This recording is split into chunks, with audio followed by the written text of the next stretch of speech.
عزیزان من، آج جنوری 1984 کی 20 تاریخ ہے اور درس قرآن کریم کا آغاز سورہ الجن کی آیت 23 سے ہو رہا ہے، 72/23۔ سابقہ آیات میں آپ کو معلوم ہے، میں نے عرض کیا تھا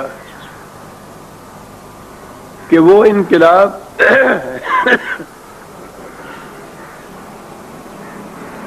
جس کی ابتدا نبی اکرم صلی اللہ علیہ وسلم کی مکی کی زندگی میں ہوا، رفتار اس کی شروع میں بڑی دھیمی نرم تھی، آہستہ آہستہ وہ آگے بڑھتی گئی، آخر میں آ کے وہ پوری شدت اختیار کر لی، اور پھر حضور نے جسے قرآن نے کہا ہے کہ وَأَنَّهُ لَمَّا قَامَ عَبْدُ اللَّهِ يَدْعُوهُ، اس انقلاب کے لیے حضور اٹھ کھڑے ہوئے۔ قامہ یہی چیز ہے، اور یہی تھی وہ چیز جب انہوں نے دیکھا مخالفین نے کہ اب تو اس تصادم کی آخری منزل آ گئی ہے، یدعوہ کادو یکونون علیہ لبدا، تو وہ پورے جوش و خروش سے حملہ کر کے آ گئے، لپٹ پڑے ہو۔ یعنی یہ وہ سٹیج اب آ رہی ہے، اور آپ کو یاد ہے میں نے کہا تھا جب یہ 29واں پارہ شروع ہونے لگا ہے کہ اب آخری ان 2 پاروں میں وہ تصادم جو اتنے عرصے تک یوں اس نرم روی سے چلا آ رہا تھا، اب یوں کہیے کہ وہ کنفرنٹیشن جو ہے، تزاحم جو ہے، ٹکراؤ جو ہے، وہ سامنے آ جائے گا۔ یہ آخری صورتیں جو ہیں قرآن کی، وہ اسی تصادم کی ایک تصویر سامنے لے آتی ہیں، پورا نقشہ سامنے لے آتی ہیں۔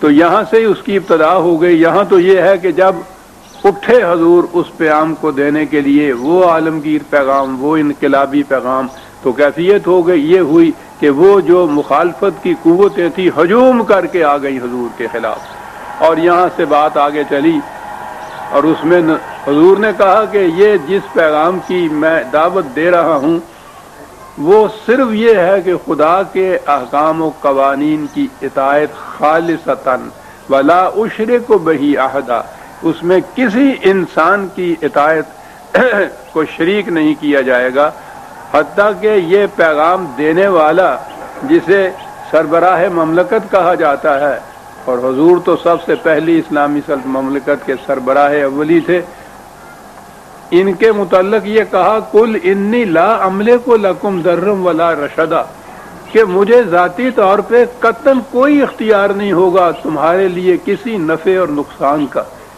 آپ دیکھتے ہیں کہ اسلامی مملکت کی بنیادی خصوصیات کیا آ رہی ہیں؟ احکام خداوندی کی اطاعت بلا شرکت غیرے، کسی انسان کے کسی حکم و قانون کے اس میں اشتراک ہو جائے گا تو یہ شرک ہو جائے گا۔ شرک کے تو معنی یہ ہیں۔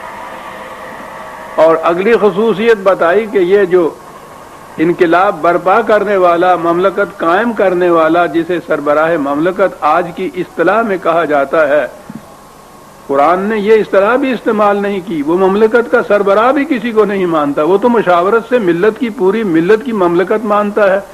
قرآن کے احکام کو نافذ کرنا اس ملت کا فریضہ قرار دیتا ہے، تو سربراہی کا ہے کی، لیکن بہرحال وہ کوئی تو ایک مرکز ہوگا نا۔ میں نے اپنے ہاں مرکز کا لفظ استعمال کیا تھا، تو یہ جو مرکز ہوگا اس اطاعت کا، اطاعت تو خدا کی ہوگی قرآن کریم کی روح سے، عملاً کرانے والا ایک مرکز مملکت کا وہ ہوگا جسے نبی اکرم صلی اللہ علیہ وسلم کہا۔ اس کی کیفیت یہ ہے، وہ کہتا ہے کہ مجھے ذاتی طور پر تمہیں نفع نقصان پہنچانے کا کوئی اختیار نہیں ہوگا۔ اب دیکھتے چلے جا رہے ہیں، بظاہر بات عام تفاسیر میں اور وعائز کے اندر ہوگا کہ یہ جنوں کی باتیں ہو رہی ہیں، اور فرمائیے کس کس کی باتیں ہو رہی ہیں؟ کوئی نفع نقصان نہیں ہوگا۔ کہا یہ چیز تو ایک طرف رہی، انی لن یجیرنی من اللہ احد ولم اجد من دونہ ملتحدا، میں بھی اگر اس کی نافرمانی کروں اس کے قوانین کی تو دنیا میں کہیں مجھے پناہ نہیں مل سکے گی۔ رسول اللہ صلی اللہ علیہ وسلم فرما رہے ہیں حضور کہیں مجھے پناہ نہیں مل سکے گی، نہ کوئی پناہ دینے والا مجھے ہوگا، نہ میں کہیں پناہ پا سکوں گا۔ یہ بھی دونوں چیزیں اس میں آئی ہیں اس آیت کے اندر، بڑی اہم چیز ہے یہ سب۔ میرا فریضہ ہے الا بلاغا من اللہ و رسالاتہ، اس کے پیغامات تم تک پہنچانا، اس کے مطابق ایک نظام قائم کرنا، اور پھر ان سب سے پہلے انا اول المسلمین، سب سے پہلے ان قوانین کی خود اطاعت کرنا۔ خدا کی اطاعت، خدا کے قوانین ہی کی اطاعت کے لیے یہ رسول آتا تھا، سب سے پہلا مرکز اطاعت بنتا تھا۔ وَمَن يَعْصِ اللَّهَ وَرَسُولَهُ فَإِنَّ لَهُ نَارَ جَهَنَّمَ خَالِدِينَ فِيهَا أَبَدًا، اور جو معصیت کرے، نافرمانی کرے، سرکشی برتے قوانین خداوندی کی، اس نظام کی جسے میں نے قوانین خداوندی کو نافذ کرنے کے لیے قائم کیا ہے۔ یہ چیز تو اب آپ کے ذہن میں آ گئی، برسوں سے میں یہ کہہ جا رہا ہوں کہ اللہ اور رسول کی جہاں اطاعت کا ذکر ہے، وہاں اس نظام خداوندی کی اطاعت کا ذکر ہے جو خدا کے قوانین نافذ کرنے کے لیے رسول اللہ نے سب سے پہلے قائم کیا تھا، اور اس کے بعد وہ جب تک قائم رہا وہ وہی نظام تھا۔ تو جو بھی معصیت کرے گا اس کی، اب آگے ہے کہ اس کے لیے جہنم اس کا مقام ہوگا۔ تو ہمارے ہاں تو جیسا آپ کو معلوم ہے، جہنم، قیامت، میزان، بہشت، وہ سارا آخرت کی زندگی تک ملتوی کر کے اٹھا رکھا ہوا ہے ہم نے، یہاں نہیں۔ میں پھر دوہراؤں اور ہر بار دہراتا ہوں، حیات اخروی تو ہمارے ایمان کا جز ہے اور جزو اولی ہے، اگر اسے انکار کیا جائے تو باقی اقرار یا ایمان کوئی کام ہی نہیں دیتا، اتنی اہمیت ہے۔ لیکن یہ نہیں کہ یہ جو اس قسم کی سرکشیاں، قوانین خداوندی کی نافرما برداریاں، یہ سب ان کا نتائج قیامت میں ہی جا کے نکلے گا۔ اسی دنیا میں یہ ٹکراؤ شروع ہو رہا تھا، اس کا انجام تو فتح مکہ کے دن سامنے آ گیا تھا ان لوگوں کی۔ قرآن کی ان آیات میں آپ دیکھیں گے یہی وہ ٹکراؤ ہے جس کا ذکر بار بار آئے گا، میدان جنگ کا ذکر آئے گا، ہتھیاروں کا ذکر آئے گا، زنجیروں کا ذکر آئے گا، کڑیوں کا ذکر آئے گا، قید کا ذکر آئے گا، پابندیوں کا ذکر آئے گا، اور پھر وہ شکست خوردہ قوم، اور قوم بھی قریش کی سی جس نے کبھی جھکنا سیکھا ہی نہیں تھا کسی کے سامنے۔ وہ قوم کے جو اس سے پیشتر اس جماعت کے افراد کے ساتھ جنگ تک کرنا بھی اپنی توہین اور تذلیل سمجھتے تھے وہ لوگ، وہ اس طرح سے ان کے سامنے زنجیروں میں بند و گرفتار شدہ آئے ہوئے۔ تو سوچ سکتے ہیں قرآن نے اسی لیے خزین فی الحیات دنیا جہنم کے متعلق کہا ہے، ذلت اور رسوائی اس دنیا کی زندگی کے اندر۔ ابھی اگلی آیت میں یہ پتہ چل جائے گا کہ یہ جو کہا ہے کہ ان کے لیے جہنم ٹھکانہ ہے، حتی اذا رأوا ما یوعدون فسیعلمون من اضعف ناصرا واقل عددا، کہ ابھی یہ سیعلمون ہے، ابھی عنقریب تم دیکھو گے، یہ اپنی آنکھوں سے دیکھ لیں گے۔ ان کو آج بڑا ناز ہے کہ ہمارے لشکر کی تعداد بہت بڑی ہے، ہتھیار، ساز و سامان بہت کثرت سے ہمارے پاس ہے۔ اس گمنڈ پہ، یہ اس غرور کے اوپر یہ مقابلے میں ترے ہے۔ کہا کہ راؤ ما حتی اذا راؤ ما یعدون، جو کچھ ان سے کہا جاتا ہے کہ تباہی آ جائے گی اگر تم اپنی ضد پہ اڑے رہے، یہ جو کہا جاتا ہے جب یہ اب اپنی آنکھوں سے دیکھ لیں گے کہ واقعی وہ تباہی آ گئی ہے، تو آنکھوں سے تو اسی دنیا میں دیکھا جائے گا نا۔ راؤ ما یوعدون فسیعلمون، پھر آگے ہے وہ یسین تو بتا رہا ہے کہ ان قریب انہیں معلوم ہو جائے گا۔ کیا معلوم ہو جائے گا؟ من اضعف ناصرا واقل عددا، کس کے حمایتی تھوڑے تھے اور کس کی تعداد زیادہ تھی، ابھی پتہ چل جائے گا۔ اب یہ پوچھتے یہ تھے کہ وہ تباہی کب آئے گی، قرآن میں بار بار یہ چیز ان کے لیے آئی ہوئی ہے، اور وہ بار بار یہ بتاتا ہے کہ اعمال اور ان کے نتائج کے محسوس شکل میں برآمد ہونے میں، مینیفیسٹیشن کے اندر ایک مہلت کا وقفہ ہوتا ہے، اور اسے اس نے خدا نے اپنی رحمت قرار دیا ہے اس مہلت کے وقفے کو۔ یہ اس لیے ہوتا ہے کہ شاید چھوٹے چھوٹے جھٹکوں سے ان کی بات سمجھ میں آ جائے اور پھر اپنے اندر یہ اپنی اصلاح کر لیں، یعنی اس اصلاح کے لیے ایک اپرچونٹی دی جاتی ہے، ایک موقع بہم پہنچایا جاتا ہے، فوری گرفت نہیں ہوتی۔ وہ تو قرآن نے کہا ہے کہ اگر خدا انسانوں کے اعمال پہ فوراً ہی گرفت ان کی کر لے تو دنیا میں کوئی انسان باقی نہ رہے۔ اور بات تو ٹھیک ہے، کون انسان ہے جس میں کبھی کوئی لغزش نہیں ہوتی، اور اگر اس لغزش کے اوپر فوراً ہی اس کو ختم کر دینا ہو تو جو قرآن نے کہا ہے کہ دنیا میں تمہیں کوئی انسان نظر ہی نہ آئے۔ لیکن ہماری یہ رحمت ہے کہ ہم مہلت کا وقفہ دیتے ہیں، تنبیہ کیے چلے جاتے ہیں، بتاتے چلے جاتے ہیں کہ اس غلط روش، اس غلط نظام کا انجام تباہی ہوگا، اس میں تبدیلی کر لو، ترمیم کر لو، اصلاح کر لو، بدل لو۔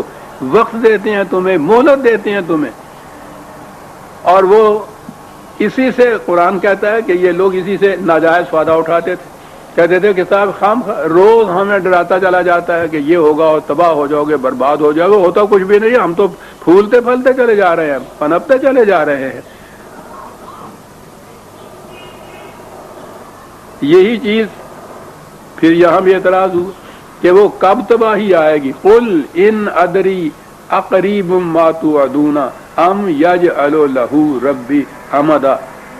کہا اب اگلی بات آئی، رسول کی اگلی بات آ رہی ہے کہ یہ تو مجھے یقین ہے کہ وہ آ کے رہے گی تباہی، میں نہیں کہہ سکتا کہ وہ کب آئے گی، جلدی آ جائے گی یا دیر میں آ جائے گی، یعنی اس کا علم بھی رسول کو نہیں ہے۔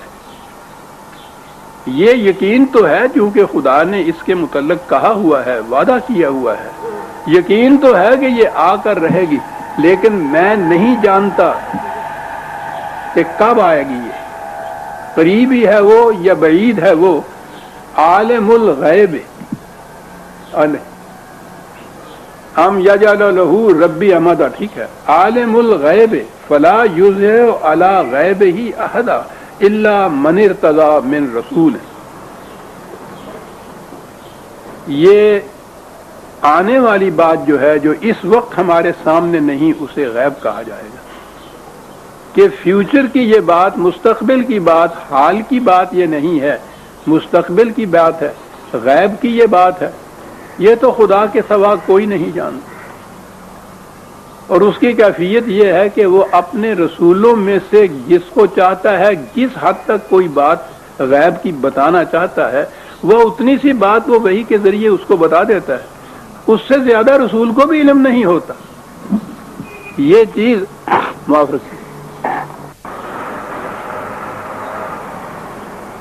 ہمارے ہاں تو پھر ہر بات مسئلہ بن جاتی ہے، پھر باتیں شروع ہو جاتی ہیں، مناظرے شروع ہو جاتے ہیں، قرآن کی طرف تو کوئی آتا نہیں ہے، سب شروع ہیں یہ باتیں، صدیوں سے باتیں ہیں۔ پہلی بات تو یہ ہے کہ رسول کو غیب کا علم حاصل تھا یا نہیں، قرآن کی طرف آیا، ہر چیز اس نے واضح کر دی ہے، اتنا ہی علم حاصل تھا رسول کو بھی۔ یہاں رسول کہہ رہا ہے کہ میں نہیں جانتا کہ وہ کب آئے گی، مجھے بھی صرف غیب کا اتنا علم ہوتا ہے جتنا خدا بذریعہ وحی مجھے بتا دیتا ہے، اس سے زیادہ نہیں۔ اور پھر وہ رسول تو ایک طرف رہے، پھر آگے جب یہ بات چلتی ہے تو چل سو چل، پھر جب بند کھول دیا جائے تو پھر تو سیلاب پوچھو نہیں کہاں تک جاتا ہے صاحب۔ پھر تو ہر حضرت جی یہ جو پیشین گوئیاں کرتے ہیں، یہ کیا ہوتا ہے؟ یہ پیش گوئی کے تو معنی یہ ہیں کہ واقعہ کے نمودار ہونے سے پہلے اس کے متعلق بتا دینا، تو یہی تو غیب کا علم ہے۔ یہاں تو رسول کہہ رہا ہے کہ مجھے بھی علم نہیں ہے کہ وہ کب آئے گی۔ یہ تقدیروں کے حالات بتاتے ہیں، مقدرات اور قسمت کی باتیں بتاتے ہیں، روز رات کو جا کے عرش کے اوپر رکھی ہوئی لوح تقدیر کو پڑھ کے آتے ہیں، پھر اس کے متعلق آ کے غیب کی باتیں ساری بتاتے ہیں۔ ہر حضرت جی کو غیب کا علم ہوتا ہے۔ یہ جو بڑے فخر سے کہتے ہیں کہ پیشین گوئی اس نے کی، ذرا یہ فارسی کا لفظ چھوڑ کے عربی کا لفظ لے آئیے نا، یہ غیب ہی کی بات ہے نا جس کو پیشین گوئی یا پیش گوئی کہتے ہیں۔ اور کسی کو جسے کہتے ہیں ذرا کرک نہیں آتی یہ کہتے ہوئے کہ وہ پیشین گوئیاں کرتے ہیں اور سچی نکلتی ہیں صاحب، تو گویا جو آنے والے واقعات اس وقت غیب میں ہیں ان کا علم ہو جاتا نا انہیں، اور یہ مانا جاتا۔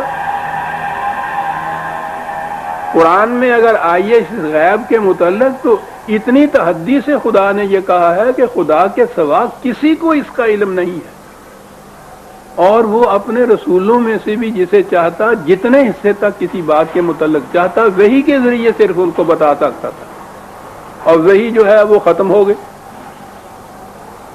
اب اس کے بعد تو رسول ہی آنے، نبی آنے بند ہو گئے، تو وہ تو سلسلہ ختم ہو گیا، لیکن نہیں، علم غیب پھر اب یہ جتنے بھی اولیاء کرام ہیں ان کو پھر اسی طرح سے یہ سب ہوتا ہے۔ اور پھر یہ آپ کے ہاں پیشین گوئیاں سال آیا یہ سال آخری ختم ہوا، آنے والے سال کی پیشین گوئیاں منظم کرتے چلتے جاتے ہیں، ستاروں سے انسانوں کی قسمت کا حال بتاتی ہے۔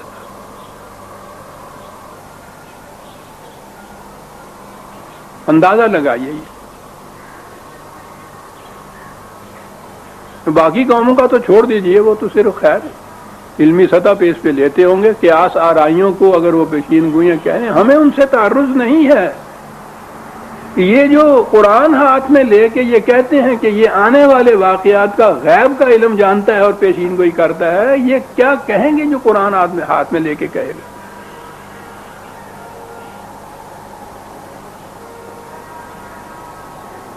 اور ہمارے ہاں تو اس کے اوپر پوچھو نہیں کتنی باتیں ہوتی چلی جاتی۔ لا ادر، میں نہیں جانتا، رسول کہہ رہا ہے عالم الغیب فلا یظہر علی غیبہ احدا الا من ارتضی من رسول، صرف رسول کو وحی کے ذریعے دیتا ہے اور پھر اس وحی کی وہ حفاظت کرتا ہے۔ قرآن کے متعلق تو خود نبی اکرم قرآن کریم میں ہے کہ خدا نے اس کو نازل کیا وَإِنَّا لَهُ لَحَافِظُونَ، ہم نے اسے نازل کیا، ہم اس کے محافظ ہیں۔ قرآن کی محافظت یہی ہے کہ اس میں کوئی ایک لفظ بھی ادھر ادھر سے نہ آئے، لیکن ہم نے کیا کیا؟ ہم نے کہا جی ٹھیک ہے، آپ اپنے قرآن کے الفاظ کی حفاظت کیے رہیے، ٹھیک ہے جی، ہم اس کے معنی ایسے کریں گے کہ قرآن کا ایک لفظ باقی نہ رہے۔ کل لوگ کیا کرتے ہو معاذ اللہ،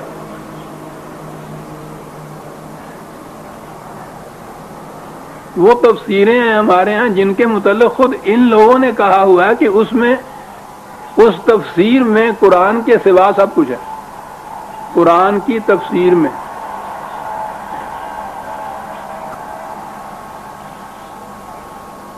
اور پھر اس کی تعویلوں میں تو پوچھے نہیں، کہیں چلی جاتی بات۔ بہرحال اس نے کہا یہ تھا کہ ہم نے اس کی حفاظت کر دی، اور اس حفاظت کے لیے الفاظ یہ ہیں کہ اس کے آگے اور پیچھے ہم پہرے دار کھڑے کر دیتے ہیں کہ کوئی اس کو ٹچ نہ کرنے پائے۔ یہ بھی قرآن کا معجزہ ہے صاحب کہ تمام مبینہ کتب آسمانی میں صرف قرآن ایسی کتاب ہے کہ جس کے لیے غیر مسلم مورخ اور محقق بھی اپنی تحقیق کے بعد اس نتیجے پر پہنچتے ہیں کہ اس میں ایک لفظ کی بھی کمی بیشی یا ترمیم و تنسیخ نہیں ہوئی۔ قرآن لفظاً وہی ہے جو نبی اکرم صلی اللہ علیہ وسلم نے امت کو دیا، اور اگلی بات تو اب پھر ایمان کی ہوئی کہ حضور نے اپنی طرف سے نہیں دیا، یہ خدا کی وحی تھی جو حضور نے انسانوں تک پہنچائی۔ تو یہ جو پہرے مقرر کیے تھے خدا نے، وہ پہرے دار اس قدر سخت قسم کے تھے کہ قرآن میں کسی ایک لفظ کی بھی تبدیلی نہیں ہو سکی تھا۔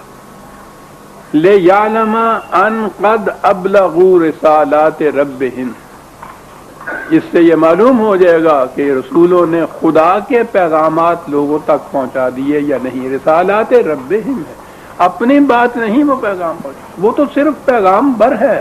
رسول کے معنی ہی قاصد اور پیغمبر کے ہوتے ہیں، وہ تو پیغام صرف پہنچاتا ہے، محفوظ کر کے رکھ دیا تاکہ دیکھ لیا جائے کہ یہ وہی پیغام ہے جو خدا نے اس کو دیا تھا جسے یہ انسانوں تک پہنچا رہا ہے.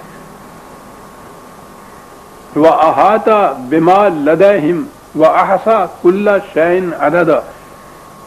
اور وہ جو پہرے دار ہم نے مقرر کیے ہیں وہ احاطہ کیے ہوئے ہیں اس کا، کسی طرف سے بھی کوئی خائن اس کی طرف نہ آنے پائے. اتنا سخت پہرا لگا دیا ہے اور گن کے رکھی ہوئی ہیں ہر چیز کہ ہر وقت گنی جا سکیں کہ واقعی وہ ٹھیک ہے.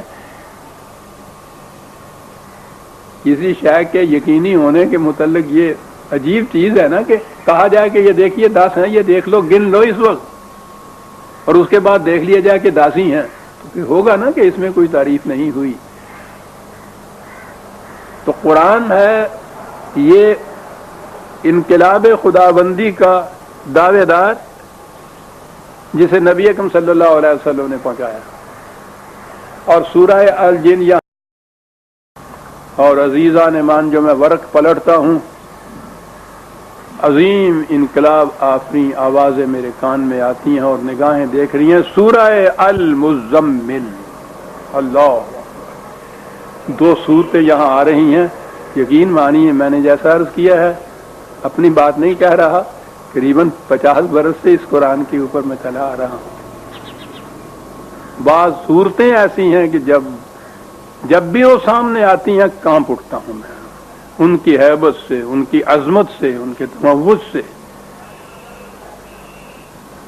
میں نے ابھی عرض کیا اور ان پاروں کے شروع میں جب میں نے عرض کیا تھا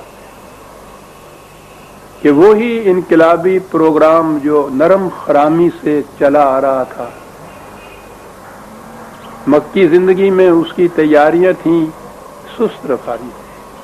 پروگرام ایک تھا، ابھی آئیں گے یہ الفاظ قرآن کے،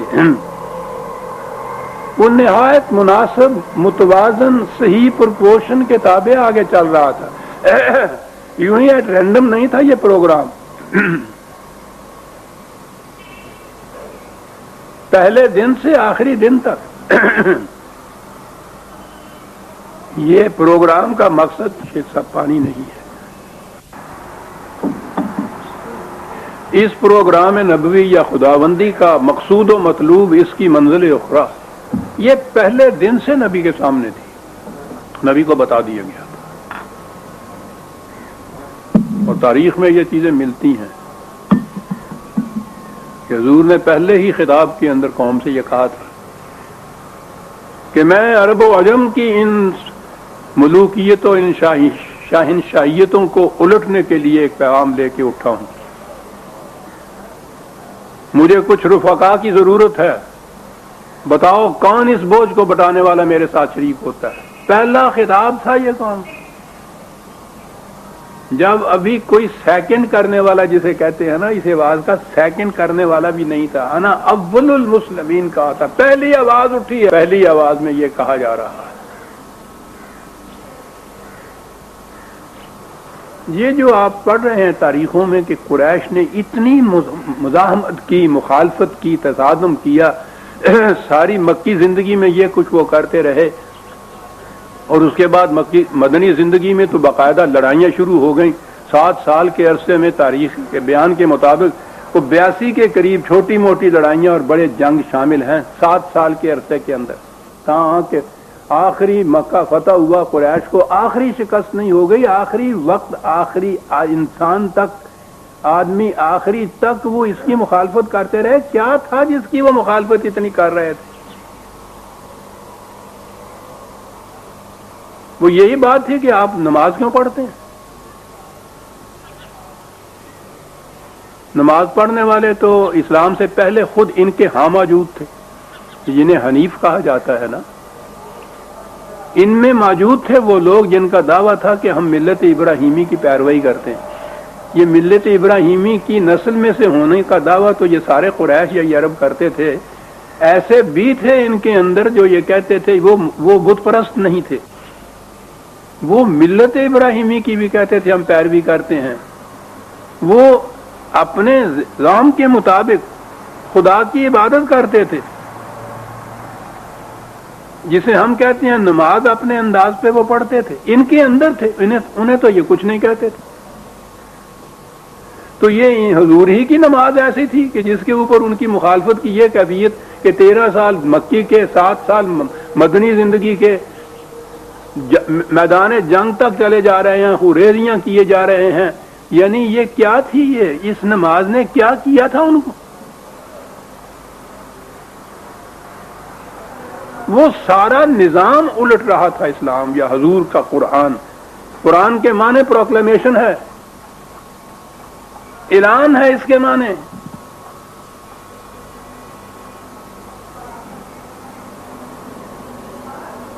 مکے سے تو چلے گئے ہجرت کر کے بھی، یہ سارے کے سارے ہی چلے گئے تھا، حضور بھی اور 7 فالوورز بھی. اس کے باوجود پھر کیا تھا یہ کہ یہاں سے مدینے یعنی یہ مدینے میں چلے گئے، مکے سے اٹھ کے لشکر لے کے وہاں چلے گئے. کیوں؟ کہ نماز نہ پڑھے وہاں. اور تمہیں کیا ہوتا ہے ان کی اس نماز سے؟ انہیں پتا تھا کہ یہاں ہی نہیں، اگر کسی جگہ بھی یہ نظام قائم ہو گیا تو آس پاس میں کسی جگہ بھی باطل کا نظام باقی نہیں رہ سکے گا. یہ انہیں پتا تھا، اس لیے وہ چاہتے تھے کہ یہ کہیں بھی قائم نہ ہو.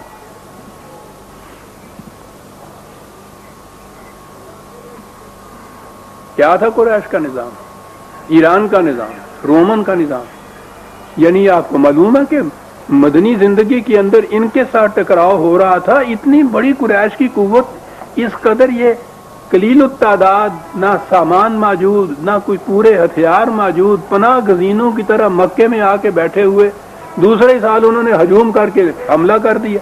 حالات تو ایسے ہیں، اور حضور روما کے شہنشاہ، ایران کے شہنشاہ، حبشہ کے بادشاہ کو چٹھیاں لکھ رہے ہیں. کیا بات ہے ان حالات میں کہ ہمیں معلوم ہو رہا ہے کہ تمہارے ہاں کے مزدوروں اور کسانوں کے اوپر ظلم ہو رہا ہے، اس سے باز آ جاؤ ورنہ ان کے ظلم کا بدلہ تم سے لیا جائے گا. یہ چٹھی لکھی جا رہی ہے اس کی طرف سے مدینے میں جس کے پناہ گزینوں کی حیثیت سے جو بیٹھے ہوئے ہیں. یہ ہے پیغام نبوی، یہ ہے انقلاب محمدی، یہ ہے یقین محکم. ان حالات میں جب نظر آتا تھا کہ شاید قریش کے مقابلے میں یہ زندہ بھی نہ رہے، شہنشاہوں کو، اور کون شہنشاہ؟ رومن شہنشاہ، ایران کے کسرا، روما کے کیسر، حبشہ کے نجاشی، یہی تھے ارد گرد. اور پھر رومن اور ایران کی امپائر کا تو آپ تاریخ سے پوچھئے نا صاحب. صدیوں سے دنیا میں 2 ہی تاریخیں، 2 ہی تہذیبیں تھیں. انہیں کہا جا رہا، اور جو کہا گیا کر کے دکھا دیا، الٹ کے رکھا دیا نظام دونوں مملکتوں کا ساتھ. یہ تھی وہ صلاۃ عزیزان من جو جانتے تھے، قریش سمجھتے تھے کہ قیامت ہا یہ در قد قامت اوست. قد قامت الصلاۃ ہمارے ہاں ہوتا ہے نماز کے وقت جو جماعت میں. بال نے خود کہا تو کیا ہے ندانت دار این دہر. اس دور کا یہ بیچارہ ساتھی نگاہ والا کیا جانے قیامت ہا کہ در قد قامت اوست. اس صلاۃ کے متعلق جب کہا گیا کہ قیام ہے اس صلاۃ کا، تو اس میں جو قیامتیں پوشیدہ ہیں وہ آنکھوں والے جانتے ہیں. وہ قریش جانتے تھے کہ اس قد قامت کے اندر کیا قیامتیں پوشیدہ ہیں. نہ ان کے نسبی تفاخر باقی رہ سکتا تھا، نہ ان کی تجارت باقی رہ سکتی تھی، نہ ربا کے. مدینے میں یہودیوں کا کاروبار سارا ربا پہ تھا. ان کو معلوم تھا کہ کچھ نہیں باقی رہ سکتا، نہ ملوکیت رہ سکتی ہے، نہ کسی انسان کا اختیار رہ سکتا، نہ کوئی حکومت باقی رہ سکتی ہے. کیا انقلاب ہے زندگی کے ہر شعبے میں الٹ کے رکھ دینے والی بات. انہیں معلوم تھا کہ یہ انسانیت ساز انقلاب اگر آ گیا اور غلاموں تک کو بھی اٹھا کے انہوں نے کہ بڑے سے بڑا قریشی جو تھا اس کے ہم مرتبہ رکھ دیا، تو پھر کوئی جگہ بھی ایسی نہیں ہوگی کہ جہاں یہ مؤثر نہ ہو سکے یہ انقلاب. وہ جانتے تھے اس. یہ تھا عزیزان من وہ پروگرام. اب آگے جو آئے ہیں، اب وہ ہجرت کے معنی یہ تھے کہ اب دوسرا پروگرام کی دوسری منزل شروع ہو رہی تھی. یہاں پہنچنے کے بعد یہاں پھر للکار کی آواز دی جا رہی تھی اس انقلاب کے لیے، اور یہاں سے وہ بات شروع ہوتی ہے پہلی یا ایھا المزمل، کیا خطاب ہے خدا کی طرف سے؟ قبل اس کے کہ میں بتاؤں کہ خدا کی طرف سے کیا خطاب تھا، آ جائیے اپنی تفسیروں کی طرف، روایات کی طرف، تشریحوں کی طرف، ترجموں کی طرف۔ اے کملی اوڑھنے والے، قم اللیل الا قلیلا، یہ ترجمہ ہے جی۔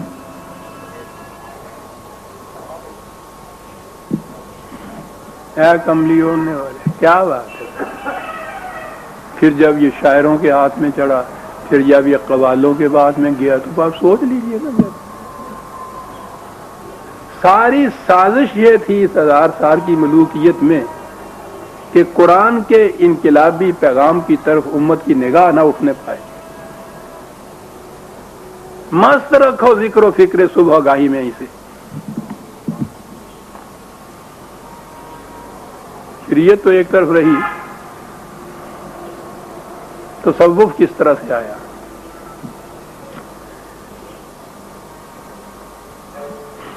نبوت کے متعلق خود خدا نے یہ بتایا، رسول اللہ نے یہ بتایا۔ خدا نے یہ کہا کہ رسول تو ایک دن پہلے تک جانتا نہیں تھا کہ اس کو یہ وحی ملنے والی ہے، یعنی یہ ایک ایسا علم تھا خدا کی طرف سے دیا جانا جس کے متعلق جسے علم دیا جانا تھا اس کو ایک ثانیہ پہلے پتہ ہی نہیں تھا کہ مجھے یہ علم بھی ملے گا۔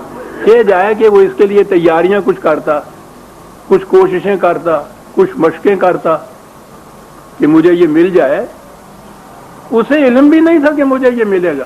یہ وہبی علم جسے کہتے ہیں وہ نازل ہونا ہوتا ہے، نیچے سے اوپر نہیں آتا، اندر سے باہر نہیں آتا، یہ اوپر سے آتا ہے، خارج سے یہ ملتا ہے۔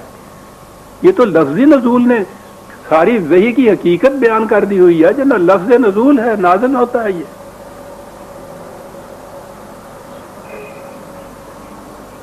لیکن یہاں کیا کہا جا رہا ہے؟ آپ کو معلوم ہے کہ یہ تصوف میں ریاضتیں جو ہوتی ہیں جن سے پھر اولیائی کا مرتبہ ملتا ہے وہ کیسے ہوتی ہیں؟ چلے، مراقبے، ریاضتیں۔ یہ آپ بیتی کہہ رہا ہے، یہ گناہگار آپ کے سامنے کیسے ہوتا ہے وہ کہ جی وہ ذرا سا پانی لیا، تھوڑا سا کچھ کھانے کو لیا، کسی غار میں جا کے بیٹھ گئے 40 دن تک۔ وہ اس دور میں غاریں تو اب ہوتی نہیں، اور ہم حجروں میں بیٹھا کرتے تھے، غاریں بنا لیا کرتے تھے۔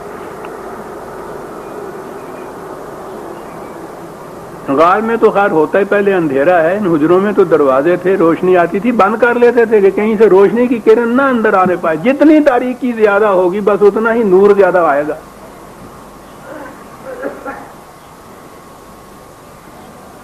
وہ جا بیٹھتے تھے جی غاروں میں۔ یہ تصوف کی اولیائی کا یہ طریقہ ہے، وہاں جا کے وہ مراقبے میں بیٹھتے تھے، گیان دھیان جس کو کہتے ہیں ہندو میں۔ اور تصوف خواہ عیسائیوں میں ہے، خواہ ہندوؤں میں ہے، خواہ یہودیوں میں تھا، خواہ مسلمانوں میں ہے، وہ ایک ہی طریقہ ہے، اس طرح سے گیان دھیان میں تاریکیوں کی ریاضتوں میں مراقبوں میں بیٹھنا۔ اب یہ تصوف میں جو یکسر غیر اسلامی ایک تصور تھا، اس کو سند دینے کے لیے کہا کہ رسول اللہ صلی اللہ علیہ وسلم بھی نبوت ملنے سے پہلے، یہ متفقہ طور پر آپ کی روایات، آپ کی حدیث میں یہ آتے ہیں کہ تھوڑے سے ستو، تھوڑا سا پانی لے کر اور حضور غار حرا میں چلے جاتے تھے، وہاں جا کے 40 دن وہاں بیٹھے رہتے تھے۔ سوچئے ذرا، حرا کی غار جو ہے مجھے شرف حاصل ہوا ہے اس کی زیارت کرنے کا، خاصے اونچے پہاڑ پہ، ایسا ہے پہاڑوں کے بڑا ہی دشوار گزار ہے راستہ اس کا جو وہاں جاتے تھے، وہ اوپر کہیں جا کے مف سی اتنی سی، اور یہ غار کا تصور تو لیا ہی ہے ہندوؤں سے۔ خیر کہ جی وہاں آپ چلے جاتے تھے، تھوڑا سا ستو، تھوڑا سا پانی لے کے 40 دن تک، سیدھی سی بات ہے کہ پھر غار میں کیا کرتے تھے؟ اب یہی چیز سند آ گئی نا ان کی، یہ اپنے مراقبوں کی سند اس سے لیتے ہیں کہ یہ تو سنت رسول اللہ کا اتباع ہے۔ اچھا جی، تم نے یہ ریاضتیں کی، یہ کوششیں کی، مراقبے کیے، تو تمہیں پھر یہ اولیائی آ گئی، علم حاصل ہو گیا، اسے علم لدنی کہتے ہیں۔ یعنی جس میں انسان کی اپنی کوشش کا دخل نہ ہو، خدا کی طرف سے جو ملے، یہ ہے نا تصور. تو وہی، اسی کو تو وہی کہتے ہیں. کہتے ہیں ہم وہی نہیں کہتے جی، اس کو علم لدنی کہتے ہیں. تو گویا اس کاوش اور کوشش سے انسان کی یہ حاصل ہوتا ہے. بیان ہی اسی مقام کے اوپر نبی کو رکھ دیا انہوں نے کہ حضور بھی اسی طرح سے جا کے چلے کیا کرتے تھے، اور جیسے چلے کے بعد اس کے نتیجے میں علم لدنی ملتا تھا، اس طرح سے حضور کو ایک وحی مل گئی تھی. معاذ اللہ.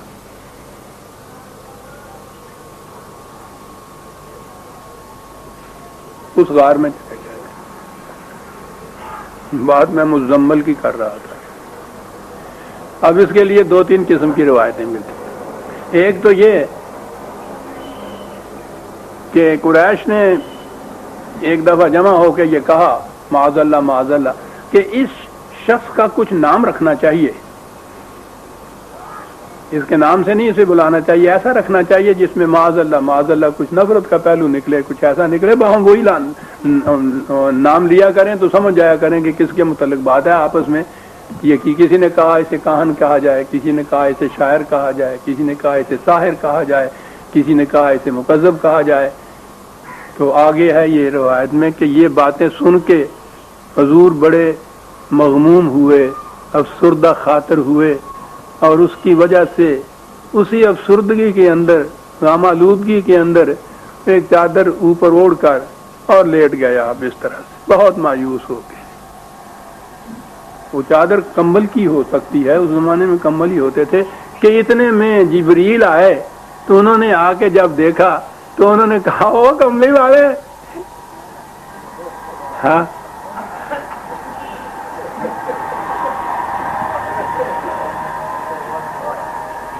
ناسی عزیب روئیے اس قوم کے مقدر پر.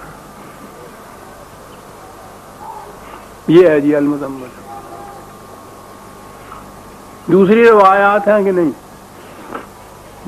جب غار حرا میں پہلی دفعہ نزول وحی ہوا تو جبریل آئے آپ کے پاس اور ایک کاغذ آپ کے سامنے رکھا اور کہا کہ اقرا، پڑھ.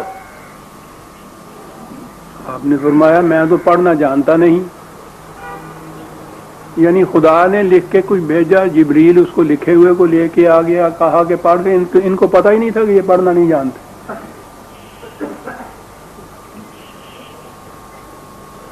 وہ آپ معاذ اللہ معافی چاہتا ہوں.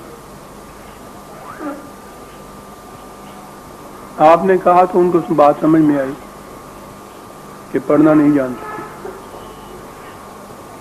تو جبریل نے پھر سینے سے لگایا، چاروں طرف روشن ہو گئے. فٹافٹ آپ نے پڑھنا شروع کیا. لیکن آپ پہ دہشت اتنی طاری ہوئی. اب آئیے جناب، پہلی بڑی لمبی چوڑی یہ روایت بخاری میں بھی سارے حدیثوں کے جو سایہ ستہ ان کے ہاں بڑی بڑی ہے نا، یہ کیسا بدل وہی جو ہے، وہی کی ابتدا کیسے ہوئی، یہ ساری تفصیل اس میں دیکھیے آپ. معاذ اللہ ایسے افسانوی انداز میں دیکھیے. وہاں سے دہشت طاری ہوئی آپ کے اوپر. کامتے ہوئے بھاگے ہوئے گھر آئے. حضرت خدیجہ بیوی سے، ام المومنین حضرت خدیجہ رضی اللہ عنہا، ان سے کہا کہ مجھے بہت جاڑا لگ رہا ہے، میں کانپ رہا ہوں، مجھے اڑا دو، کچھ لحاف اڑا دو، کمبل اڑا دو. تو اس دہشت میں وہ کمبل یا لحاف جو اوڑھ کے ہوئے تو اس پہ خدا نے دیکھا تو وہاں سے پھر یہ کہا یا ایھا المزمل، لحاف والے، اوڑھنے والے. یا آگے آئے گی اگلی آیت، اگلی سورت مدثر، دونوں کے معنی یہ لیتے ہیں. مدثر پہ تو میں بعد میں آؤں گا، اگلی سورت ہے مزمل. تو یہ ہمارے سامنے 4 لفظوں میں اگلی بات بھی میں بتا دوں تاکہ یہ پوری کہانی ظاہر ہو گئے. حضور نے یہ کہا اپنی بیوی حضرت ام المومنین سے، اور انہوں نے تسلی دی کہ آپ کیوں ڈر رہے ہیں، آپ تو بڑے نیک انسان ہیں، غریبوں کی ہمدردی کرتے ہیں، سچ بولتے ہیں، اللہ تعالیٰ آپ کو ایسی حالت میں نہیں چھوڑے گا جیسے آپ کہہ رہے ہیں۔ پتہ تو نہیں ہے کہ یہ کیا ہے جو آپ کے ساتھ ہوا ہے، نہ آپ کو پتہ ہے نہ ان کو پتہ ہے، معلوم ہی نہیں کہ ہوا کیا ہے۔ ان کا ایک چچا زاد بھائی تھا، عیسائی عالم تھا، ورقہ بن نوفل، بوڑھا آدمی۔ کہنے لگی چلو اس کے پاس چلتے ہیں، اس سے پوچھتے ہیں۔ نبوت محمدی کے متعلق عیسائی راہب کے پاس جاتے ہیں۔ لے گئی بیوی، کامتے کامتے حضور معاذ اللہ معاذ اللہ، میں ہر بار معاذ اللہ کہہ جاؤں گا جی، یہ مقام نبوت کو جانتے ہی نہیں تھے جنہوں نے یہ افسانے وضع کی۔ وہ راہب بات سن کے کہتا ہے کیوں، یہ جو آپ کے پاس آیا ہے یہ تو وہی ناموس جبریل تھا جو موسیٰ کے پاس آیا تھا، جو عیسیٰ کے پاس آیا تھا۔ خدیجہ مبارک ہو، انہیں تو نبوت ملنے والی ہے۔ وہ راہب بتا رہا ہے۔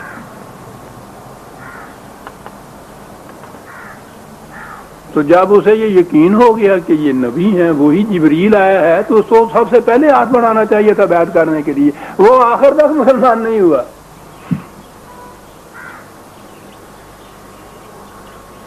آگے عزیزہ نے من زبان زیب نہیں دیتی جو میں آگے کہوں کہ اس میں پھر کیا سازش نہیں ہو سکتی ہے۔ یہ مبارکباد دے رہے ہیں، اور یہ جنہیں نبوت مل رہی ہے، جبریل جن کے پاس آ رہا ہے، وہ راہب کے کہنے کے اوپر ان کو بھی کچھ ہو رہا ہے کہ ہاں کچھ ایسی بات ہی نظر آتی ہے، کچھ بیوی بھی مان رہی ہے راہب کے کہنے، اور چلے آ رہے ہیں۔ کیا بتایا جائے؟ یہ اصل الکتب بعد کتاب اللہ، یعنی یہ سایہ ستہ تو 6 کتابیں رہی، ان میں سر فہرست بخاری ہے۔ بخاری کی یہ پہلی حدیث ہے، اور اتنی تفصیل سے لکھی ہوئی ہے، 2-3 صفحے بھرے ہوئے۔ وہی کی ابتدا اس طرح سے ہوئی کہ یہ مزمل اور مدثر کی تو تفسیر آ گئی ہے، او کملی والے، او لحاف اوڑھنے والے، اور یہ دونوں تفسیریں ہیں۔ کہا جاتا ہے کہ قرآن سمجھ نہ ہو تو احادیث کی روح سے سمجھیے پھر قرآن کو اس طرح سے۔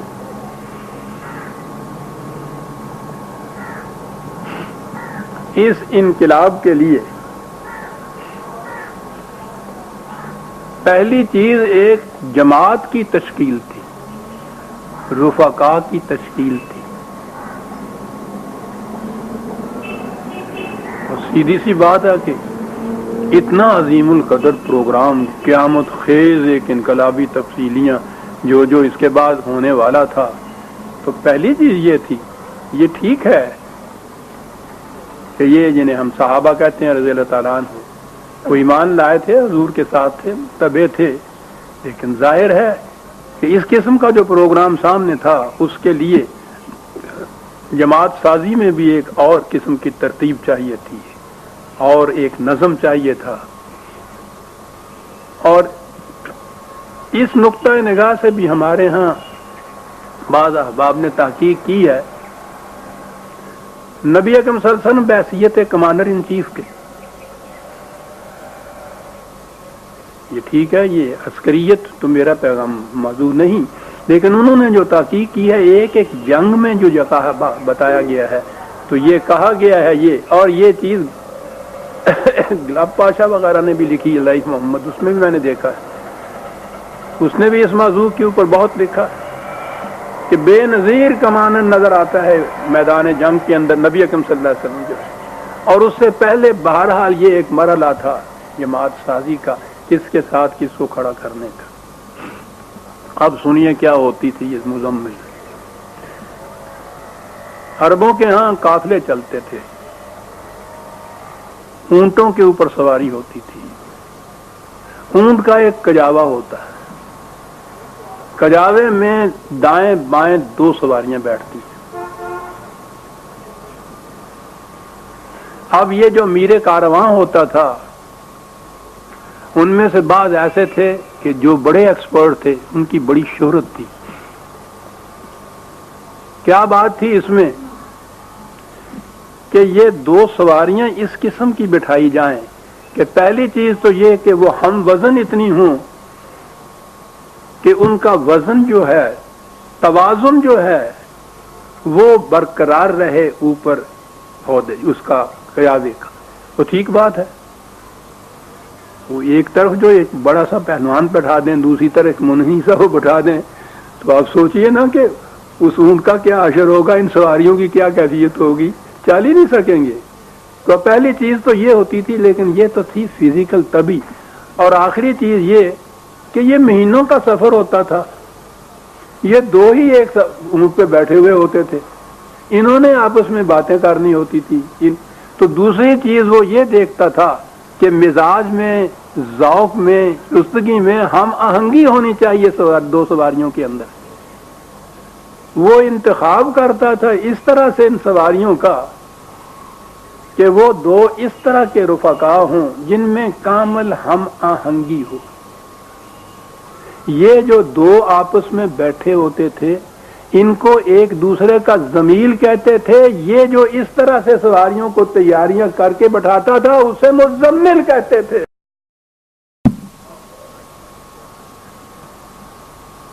پتہ نہیں ان کو کیا ہو گیا. آج بھی عزیزان من مجھ پہ خدا نہ کرے کوئی وحی تو نازل نہیں ہوتی. میں نے اپنے لغت میں کیا لکھا ہے، ایک ایک معنی کی انہی کی لغاتوں کی میں نے حوالے دیے ہیں اس کے اندر. وہ آج بھی ان کو ضمیل کہتے ہیں رفیقوں کو، اس قسم کے رفیق جو کامل ہم آہنگ ہوں ایک دوسرے کے ساتھ، یک رنگ ہوں ایک دوسرے کے ساتھ، ان کو آج بھی ضمیل کہتے ہیں. وہ اس قسم کے کارواں کی تیاریاں کرنے والا وہ آج بھی بڑی شدت سے جو اس کے اندر ہو، یہ مزمل جو ہے شدت سے ہے، اس کو یہی کہتے ہیں. تزمل اسی چیز کا نام ہوتا ہے. اس قسم کیا کی جماعت تیار کرنے والے، اس قسم کے رفقا تیار کرنے والے جو ایک دوسرے سے کامل ہم آہنگ ہوں. پہلی چیز اس انقلاب آفرینی کی مہم کے لیے اس قسم کی جماعت تیار کرنی تھی، اور اس کی ابتدا کی نبی اکرم صلی اللہ علیہ وسلم نے. کون کس کے ساتھ کھڑا ہوگا؟ میرے عسکریت کے ماہر بھائی جو ہیں یہاں بھی بیٹھے ہیں اور میرے سامنے بھی بیٹھے ہیں، وہ اس کی اہمیت پہچانتے ہوں گے کہ میدان جنگ کے اندر ایک دوسرے کے ساتھ کھڑا ہونا والا جو ہے وہ کس قسم کے ہونے چاہیے اور کیا بات ہے اس کے اندر. اور ایک کمانڈر کی یہ کتنی بڑی خوبی ہے کہ وہ اس قسم کی رفقا تیار کرے تھا. اس قسم کی جماعت جو تھی ان میں سے ہر فرد ایک دوسرے کا ضمیل کہلاتا تھا. یہ عمل تزمیل کہلاتا تھا. ایسا کرنا، اس کرنے والے کو مزمل کہتے تھے.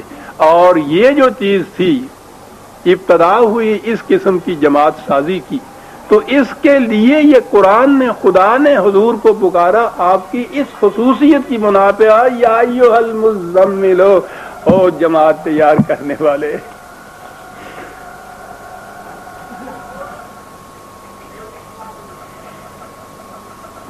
نظر آتا ہے کہ یہ پروگرام بڑا مشقت طلب تھا، بڑا ہمت طلب تھا، بڑا جرأت آزما تھا، حوصلہ شکن جسے کہتے ہیں کہ استخواں شکن، کمر شکن، کمر توڑ دینے والا. کیا پروگرام تھا؟ دو ہی آیتوں کے بعد انا سنلقی علیک قولا ثقیلا.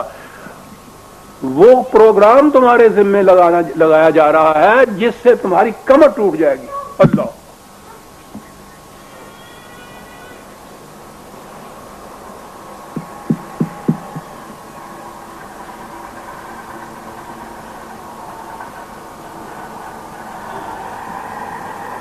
واجہ کا حضرت الذی انقض ظہرہ کا سورہ علم نشرہ میں آئے گا آگے چل کے کہ دیکھا جب یہ کامیابیاں ہو گئی تھیں، فتح ہو گئی، مارکیٹ ہر ہو گیا، تو اس وقت کہا تھا کہ دیکھا خدا نے کس طرح اس بوجھ کو اٹھا دیا تمہارے اوپر سے جس نے تمہاری کمر توڑ رکھی تھی. یہ تھا پروگرام نبی اکرم صلی اللہ علیہ وسلم کے ساتھ.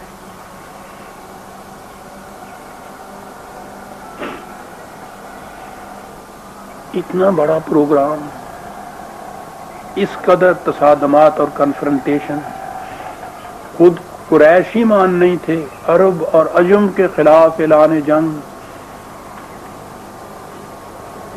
اور یہ چار خاشاک کی ایک جماعت کٹھی ہوئی. سوچئے تو اس سربراہ، اس کمانڈر ان چیف، اس انقلابی لیڈر، کتنی بڑی ذمہ داری تھی اس کے اوپر. آنچہ دن بھر اس پروگرام کے اندر، تگ و تاز کے اندر، انا لگا پھر نہارے سبحن طویلا. اب تو یہ سبھا کے معنی تسبیح ہو جاتی ہے یہاں ہمارے یہاں. قرآن کہہ رہا ہے تو دن میں جو اتنا تگ و تاز تمہیں کرنی پڑتی ہے، بھاگ دوڑ کرنی پڑتی ہے، سرگردانی ہوتی ہے، وہ بہت زیادہ ہوتی ہے. راتوں کو کچھ سو بھی لیا کر، یہ کہہ رہا ہے قرآن.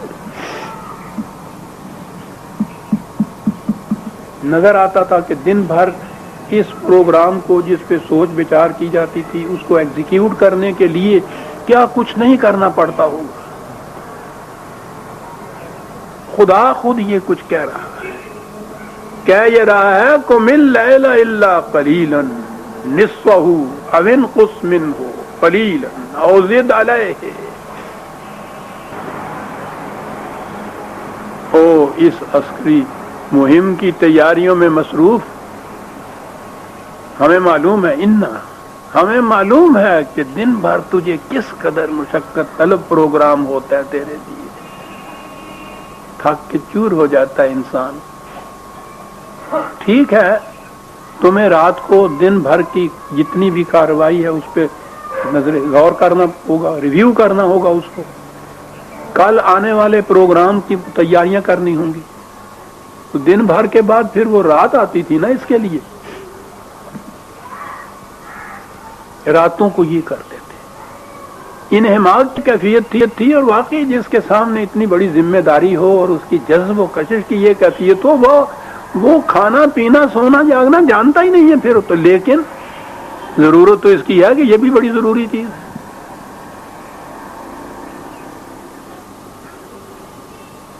وہ تو واقعی یہ ٹھیک بات ہے، کھانے پینے کی بھی ہوش نہیں رہتی. چھوٹی سی بات درمیان میں آ گئی.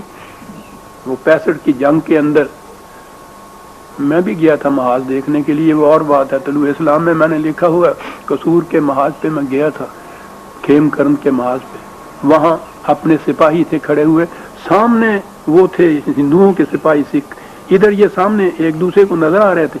یہاں یہ سپاہی تھے اور ان میں وہ جو پتہ نہیں صوبیدار ہوتا ہے، چھوٹی سی ایک ٹکڑی کا جو مانند ہوتا ہے، وہ جمعدار یا صوبیدار، یہ وہاں کھڑے تھے. یہ وہ تھے جنہوں نے 3 دن اور 3 راتیں اس محاذ کے اوپر کھڑے ہو کے جنگ لڑ کے فتح کیا تھا.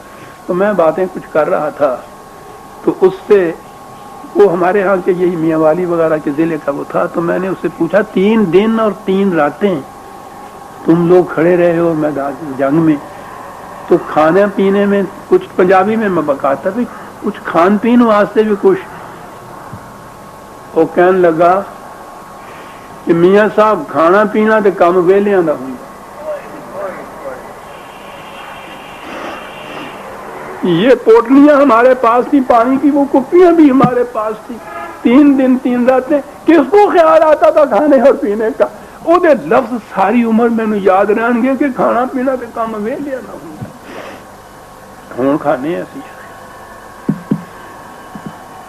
میں اب سمجھتا ہوں یہ کیا کیفیت تھی کہ خدا کو یہ کہنا پڑا کہ قم اللیل الا قلیلا، اور راتوں کو کچھ سو بھی لیا کر.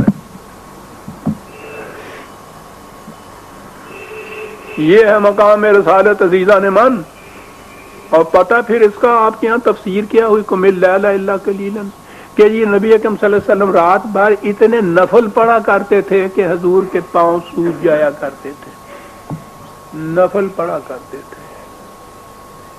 صبح کو جس نے جنگ لڑنی ہے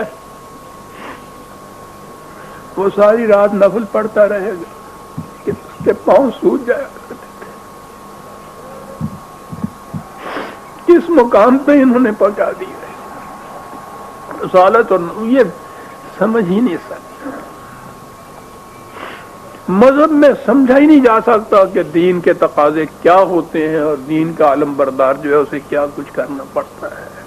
وہ یہی سمجھ سکتا ہے کہ دن بھر میں جو کہا ہے نا کہ سبحان طویلہ کہ لمبی لمبی تسبیحیں تم نے پڑھنی ہوتی ہیں، وہاں تسبیحیں آ گئی.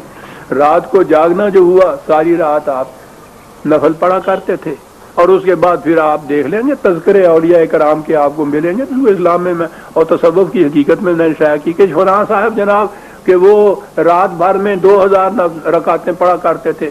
تو میں نے کہا ہے کہ ذرا حساب کر کے دیکھیے تو صحیح کہ ایک رکعت میں کتنا وقت صرف ہوتا ہے، تو پھر رات میں گنیے تو صحیح، ایسا ہوتا بھی ہے. کہنے لگے لو حساب کتاب ہے انہوں نے یہ مقام وہ نہیں جتنے حساب کتاب ہوتا ہے کہ نفل بغیر حساب کتاب وہ پڑھتے سن 2000 کیویں گن لیا تھی پھر.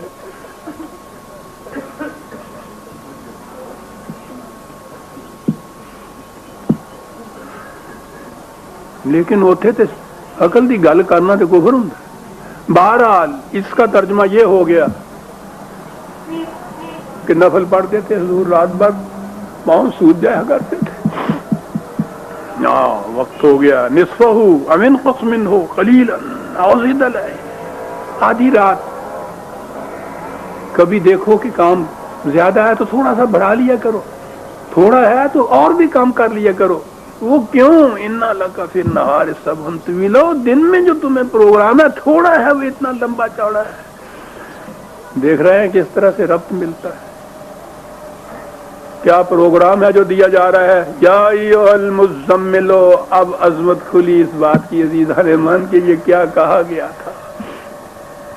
اور آگے ہے ورتل القرآن اللہ اکبر ترتیلا. وقت ہو گیا ہے اور یہ بات بھی ایسی ہے کہ تھوڑی سی فرصت چاہتی ہے، کچھ سکون و اطمینان سے باتیں کریں گے. ہم تو بات نہیں کریں گے عزیزان ایمان، نہ یہ پروگرام دیکھے نہ ان کی سمجھ میں ہمارے بات آئی. زور سارا یہی ہے کہ نماز پڑھ لیا کرو، رات بھر نفل پڑھا کرو، دن بھر تسبیح پھیرا کرو، سارا کچھ ہو جائے گا. کہا یہی مقام نبوت ہے، یہی مقام رسالت تھا. کیا جانے کیوں نہ بینند حقیقت رہے افسانہ زنند. سورہ المزمل کی پہلی 2-3 آیتیں سمجھ لیجئے کہ ہم نے لی ہیں. آئندہ باقی آگے لیں گے اور دیکھیں گے.